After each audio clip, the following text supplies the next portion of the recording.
তাইওয়ানে এই ব্যাম্বো ফুডটা শীতকালে খাওয়ানো হয় তাদের ইমিউনি সিস্টেম বৃদ্ধি করার জন্য। আপনারা দেখতে পাচ্ছেন যে বাঁশটাকে এমন সুন্দরভাবে কাটা হয়, প্রত্যেকটা চেম্বার আলাদা আলাদা থাকে, যেখানে ভাত, ভেজিটেবল, মিট বল, chicken soup, vegetable chicken soup প্রত্যেকটা চেম্বারে আলাদা আলাদা করে দেওয়া হয়। আর এগুলো গরম গরম উঠিয়ে খেতে এক কথায় অনবদ্য।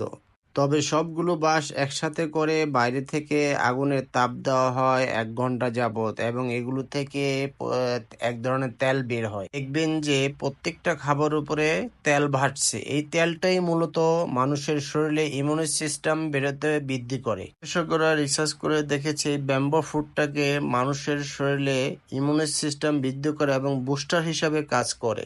দর্শক, ভিডিওর শুরুতে আমরা দেখতে পাই যে বাগান থেকে বাঁশগুলোকে কেটে সেগুলোকে সুন্দর করে পরিষ্কার করে ইলেকট্রিক কাটার দিয়ে সুন্দর করে কেটে প্রত্যেকটি বাঁশে 3টি করে চেম্বার কেটে সাইজ করা হচ্ছে। সাথে অনেকগুলো বাঁশ কেটে সাইজ করে রেখে দেয়, এবং একটি বাঁশে 3টি চেম্বারে 3টি আইটেমের খাবার রান্না করা যাবে। আর এগুলো একবারেই করা যাবে, পরে এগুলো আর ব্যবহার করা হবে না, এগুলো শুকিয়ে পরে আগুনে পুড়ে ফেলা হবে। দেখতে পাচ্ছেন যে গ্রাইন্ডার মেশিন দিয়ে কেটে উপরের 2 পাশ থেকে এটি ঢাকনার মতো করে উঠে ফেলা হচ্ছে, এবং 3টি চেম্বারে 3টি রেসিপি একসাথে রান্না করা যাবে, এবং এটিকে ঢাকনার হাতল দেওয়ার জন্য ব্যবহার করছে।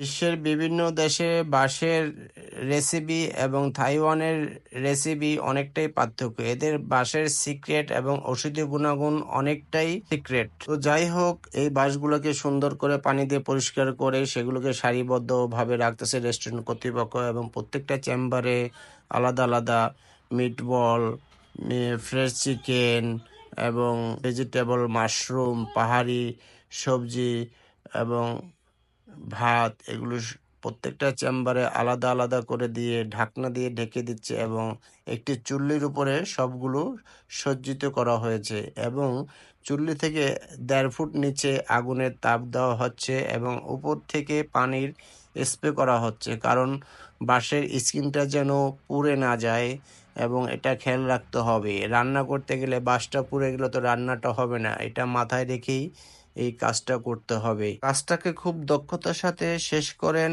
তাইওয়ানের এই রেস্টুরেন্টের কর্মচারীরা। প্রিয় দর্শক, দেখতে পাচ্ছেন বাঁশের ভিতরে তেলগুলো কিভাবে ভেসে উঠছে, এবং বিভিন্ন মিট বলগুলি ভেসে উঠছে, এবং স্যুপটা খুবই সুস্বাদু এবং মজাদার মনে হচ্ছে। দর্শক দেখুন, চিকেনগুলো কিভাবে সুন্দর সিদ্ধ হয়ে গেছে, মিষ্টি কুমড়াগুলো সিদ্ধ হয়ে গেছে, খুব সুন্দর একটা মজাদার সুস্বাদু স্যুপে পরিণত হয়েছে। আপনি চাইলে আমাদের দেশে এরকম খাবার তৈরি করে ভোজন রসিকদের জন্য আপনি ভালো টাকা মাসে আয় করতে পারেন। প্রিয় দর্শক, ভিডিওটি উপকার হলে একটি শেয়ার করে দেবেন। Thank you for watching.